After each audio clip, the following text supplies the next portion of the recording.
प्रभु यीशु मसीह के मधुर और जलाली नाम में आज दिनांक 22 अक्टूबर दिन शनिवार को हम आप सब श्रोताओं का हार्दिक स्वागत करते हैं। आज के दिन के लिए जो वचन है वो लिया गया है भजन संहिता की पुस्तक उसका 121 अध्याय उसका पहला पद। वचन कहता है, मैं अपनी आंखें पर्वतों की ओर लगाऊंगा, मुझे सहायता कहां से मिलेगी।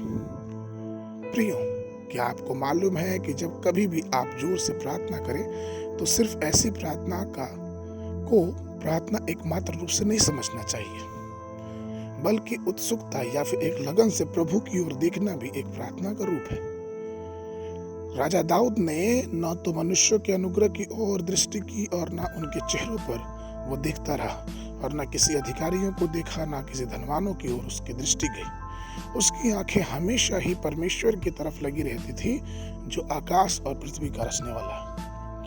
यद्यपि पवित्र शास्त्र में ढेर सारे वचन हैं और कुल मिलाकर 150 वचन हैं, लेकिन मूलतः 3 वचन जो है वो मसीहियों के जीवन में बहुत ही मायने रखते हैं। पहला, भजन संहिता 23 जो इस बात को दर्शाता है कि यहोवा हमारा चरवाहा है।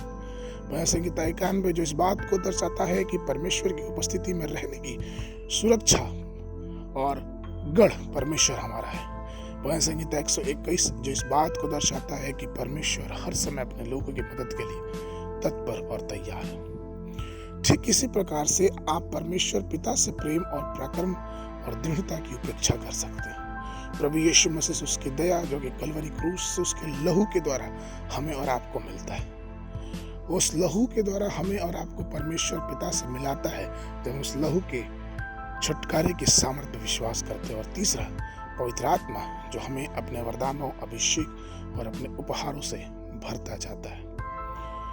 दाऊद के इस भजन में एक स्पष्ट घोषणा की जाती है और वो कहता है कि मैं जिस चट्टान पर भरोसा रखता हूँ वो यहोवा है, जिस यहोवा ने आकाश और पृथ्वी को बनाया। अतीत में ये हो सकता है कि आपकी मदद और समर्थन के लिए कुछ लोगों पर भरोसा किया होगा, लेकिन जब समय आया तो आपका भरोसा धरा का धरा रह गया।